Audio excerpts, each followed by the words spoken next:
خاتون کام کرتی ہے وہ بھی تھکی آئی ہے, وہ بھی دفتر میں لوگوں کی باتیں سن کر آئی ہے, وہ بھی لوگوں کے تانے سن کر, وہ بھی لوگوں کے ایسے نظریں فیس کر کے آئی ہے. اب جب وہ گھر آئی ہے تو وہ سکون کے لیے آئی ہے یا آپ کو اسی طرح دیکھنے کے لیے جو کچن میں کھڑی خاتون ہے, وہ مرد جس نے وہ نکر پہنی ہوئی ہے, لیٹا ہوا تھا, منہ نہیں دھویا, اسے دیکھنے کے لیے آئی ہے, جس پہ مرضی اس کو آپ ایڈجسٹ کر لیں.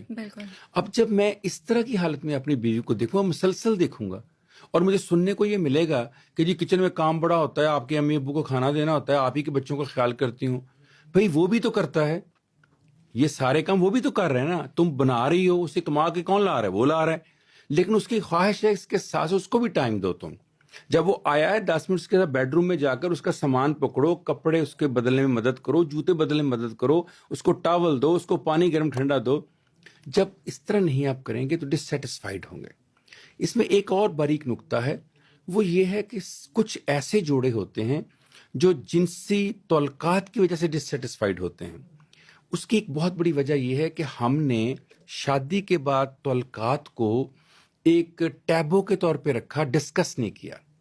یعنی جو مائیں ہیں وہ کبھی اپنی بیٹیوں کو نہیں بتاتی کہ بیٹی شادی کا مطلب کیا ہوتا ہے, کاؤنسلنگ نہیں کرتی, بالکل نہیں کرتی, گائیڈنس نہیں کرتی. اور باپ بھی نہیں بتاتے اپنی بیٹی اور بیٹے کو ایک ٹیبو کے طور پہ کہ نہیں یہ تو ذکر ہی نہیں کرنا, شرم محسوس